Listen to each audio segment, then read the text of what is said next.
Welcome back, everyone. My name is Sam. And I'm Melissa. I grew up in the FLDS community. It is a polygamous group run by Warren Jeffs, and I moved out when I was 18 years old. I was raised LDS. Sam and I have been married for 9 years and have 2 awesome kiddos. Yes, we do. We are very excited to be back here with you again for the second video of this series that we are doing with Mike King out in my hometown, Colorado City and Hilldale City. This specific video today that we're going to share with you is in Maxwell Park. Very, very popular park in Hilldale, Utah. Yes, I've been there before with Sam. I was not here on this trip, so I'm excited to see this footage for the first time. But it's very beautiful. You can already, as soon as it starts, you'll see the gorgeous red mountains. The other side of this park, it's the mountains, and then on the other side is Zion National Park. So absolutely gorgeous, fresh water, which I'm hoping you guys took a sip of for me. And yeah, we'll get into it and show you all the beauty of Maxwell Park. Yeah, no, it was a beautiful day. It was actually kind of raining on us a little bit, so for me it was beautiful because I love the rain. So but we had a great time, and just talking a little bit about Mike's experience there as well. Mike King is from Profiling Evil. If you haven't already, go and check out his channel as well. But we'll jump right into it, and we look forward to sharing this one with you today.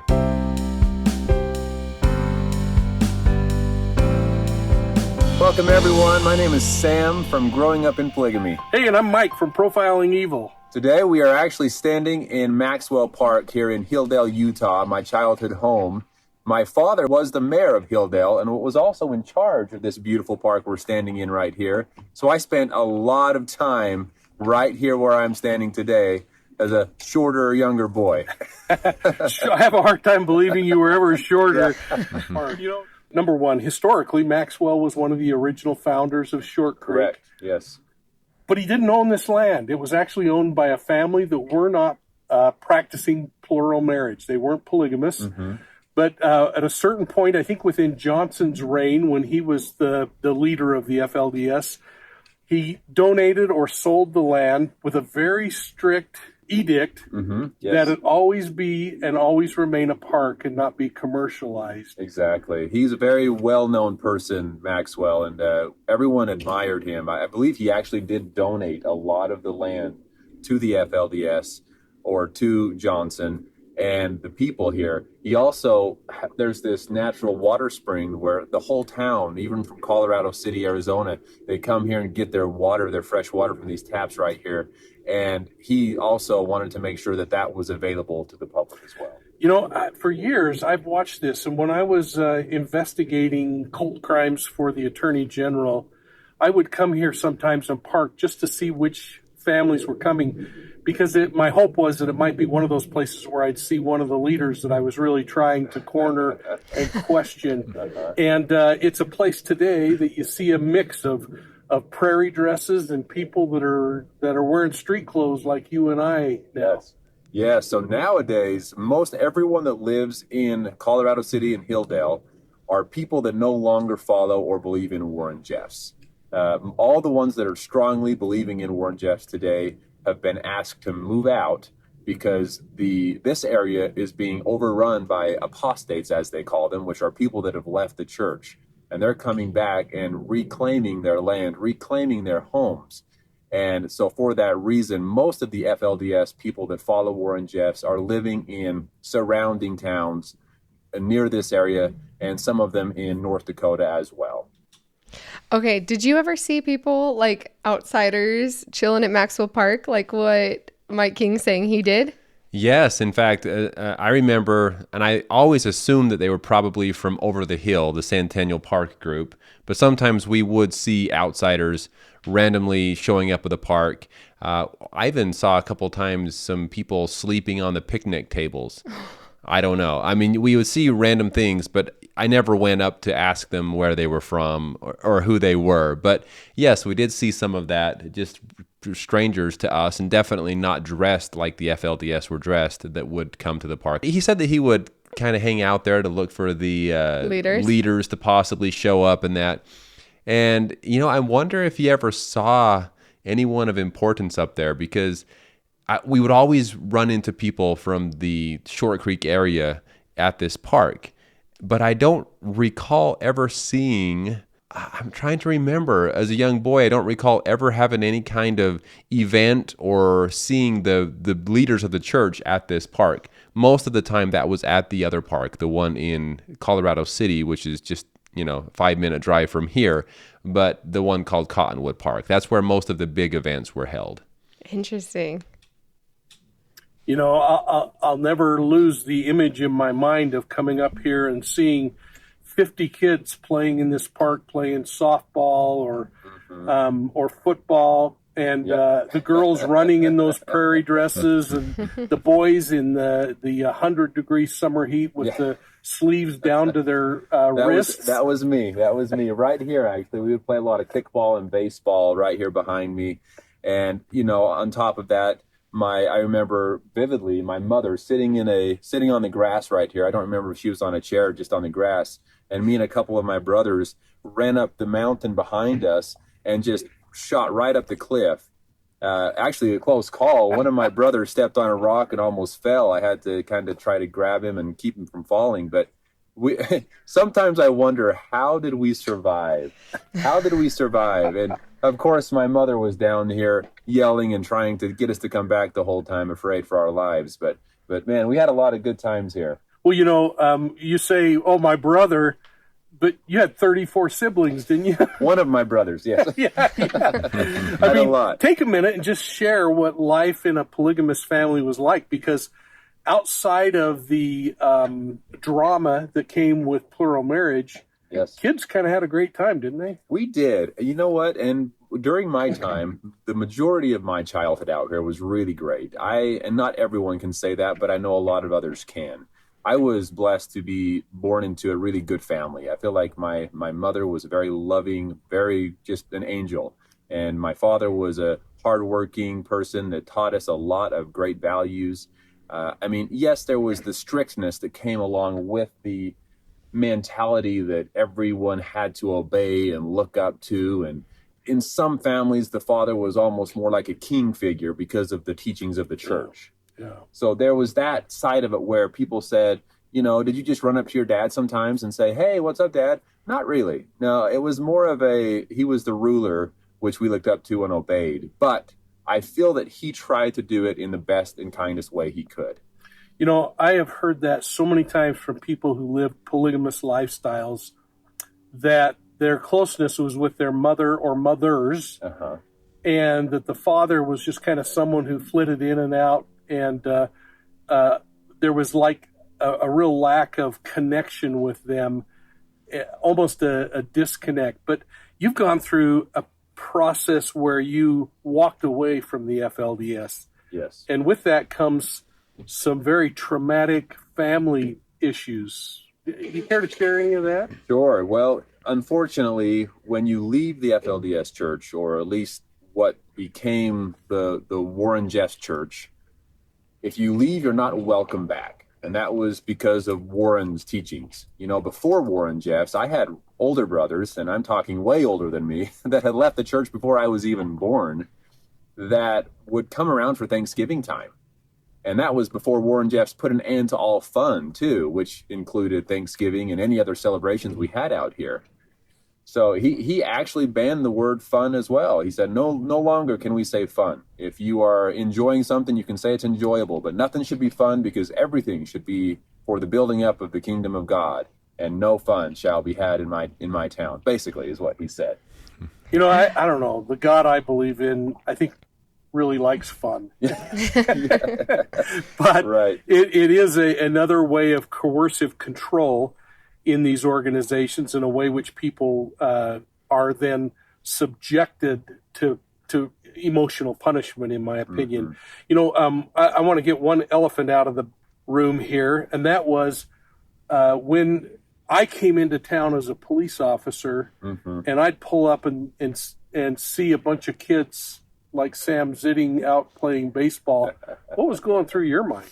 Well, that's a great question. And honestly, not only, I wouldn't say so much afraid as just very unhappy to see any outside police officers, because within the FLDS church, when I was out here, we did have our own local officers, police officers, which I'm sure you're familiar with.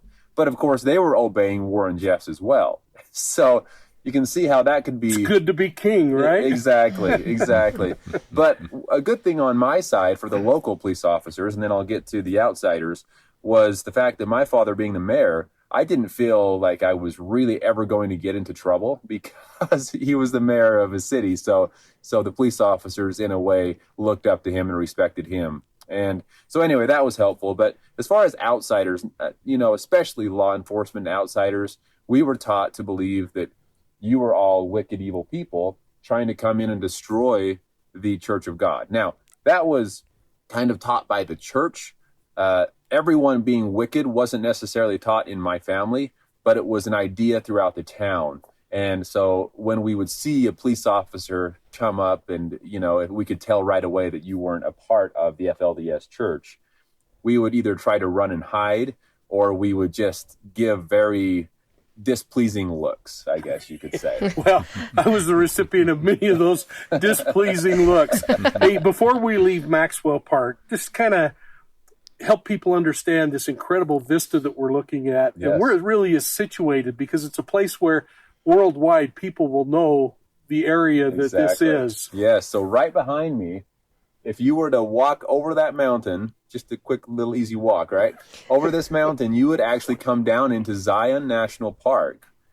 Very well-known park throughout the world here in southern Utah. And so we actually have the beauty of Zion National Park in our backyard, and that was my backyard. That was where I spent my time. We weren't allowed to have any TV or video games or all of that stuff, and so we spent our time outside. And honestly, that is one of the reasons I felt that I had such a great childhood. But yes, very, very beautiful. I think I took it for granted when I lived here, like most people do when they live in a beautiful place, but It was a very beautiful place to live. Well, it is absolutely incredible. And over my shoulder is what's the name of that peak? So people call it El Capitan. And of course, that comes from a more well-known mountain in California, but it was also named El Capitan. And that was a place that there's a American flag on the top of that peak.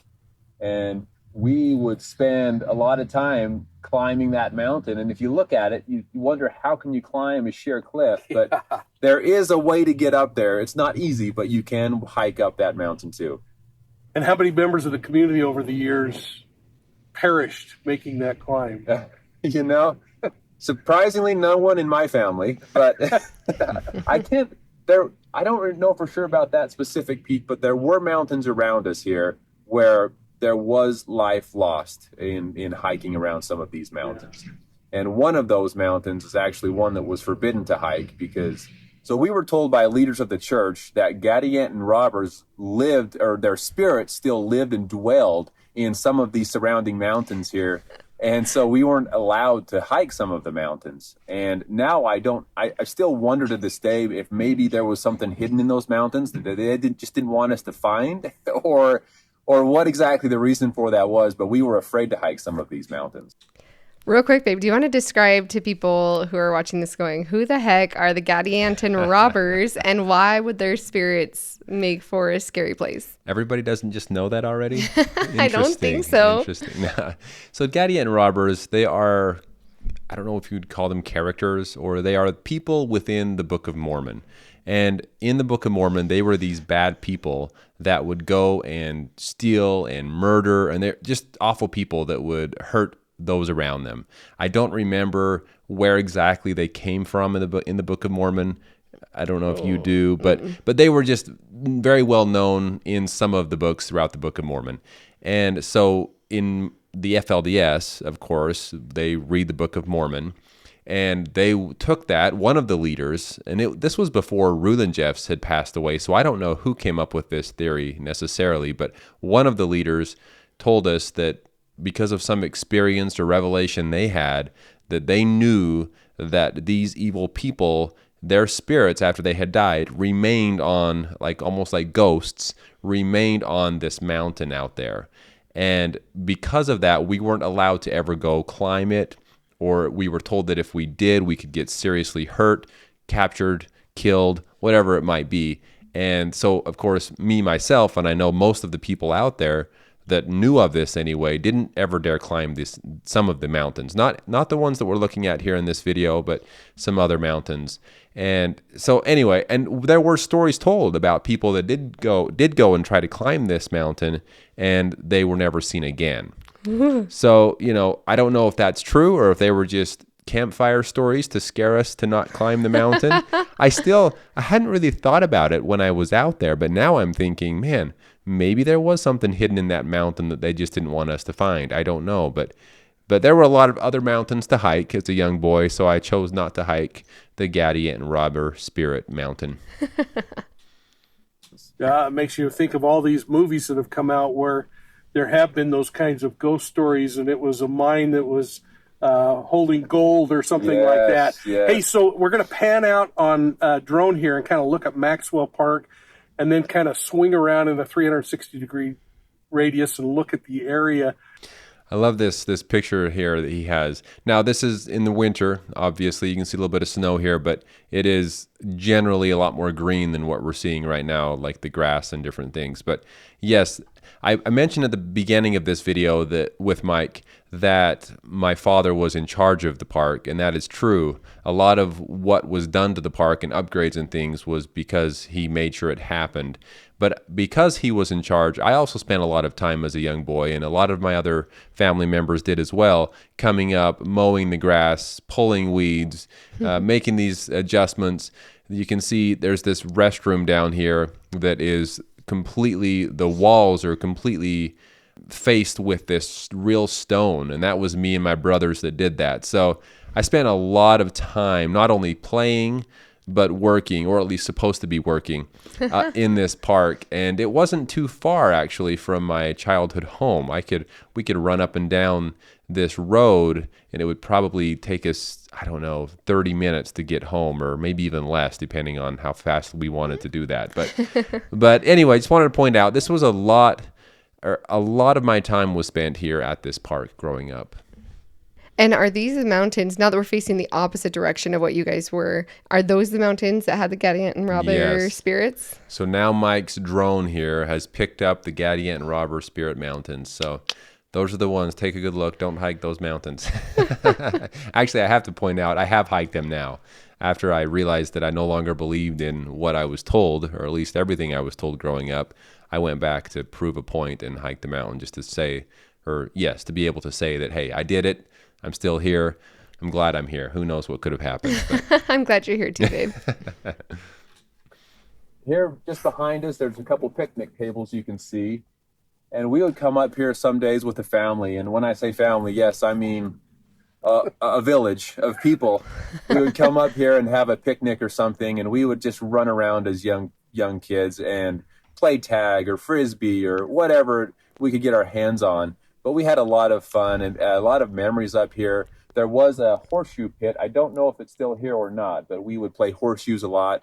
And I remember back in those days, I could barely lift up the horseshoe to try to get a ringer. But there was always something to do outdoors, and that was where we focused most of our entertainment. It's interesting philosophically, if we could just disconnect a little today from the way we live and embrace some of that in the way you lived, but find balance, which never happens in a cult. There's never balance. But if you could have had the opportunity to enjoy good cinema and watch the news and yet still have all that time out in the woods and time to think, imagine what that would have done. And we talked about it this morning with the woman from the school about how important transparency is. Correct. Yes. Very, very important. When a group of people are trying to hide everything from the outside world, it should raise some red flags. In my case, we were told that we were hiding for God. We were hiding for Him, and it was because the outside world would come in and destroy us. So, of course, they found excuses, but as a young boy, I didn't see any red flags. But from the outside looking in, of course, I see a lot now. Yeah. Well, hey, let's move down into your neighborhood where your home is. I want to first stop, though, at the baby cemetery, because it was a place that troubled me for many, many years. Frankly, today still troubles me over the fear of children that might have been buried that were never documented and no record to ever show they existed. Right. So we'll talk about that. Sounds and great. then let's walk across the street to your house. Okay. See y'all there. Okay, well, as you already saw, as Mike introduced, next week is going to be at the baby cemetery. We've had a lot of questions about that before, so hopefully we'll get some answers. And if you want to hear more of what it was like for Sam to grow up in polygamy or see more content like this where Sam gets to show you around his hometown, then please like and subscribe. Yes, and thank you all for watching and being here with us again today. Thank you, Mike King. Once again, if you haven't, go check out his channel. He's got a lot of interesting information there as well. We had a great time. I don't know. I feel like it's interesting how much more there is to talk about every time I'm discussing my childhood with someone else. Other questions come up, other thoughts run through my head. So this was a cool experience. Thank you all so much. We look forward to talking to you next week. We'll talk to you soon.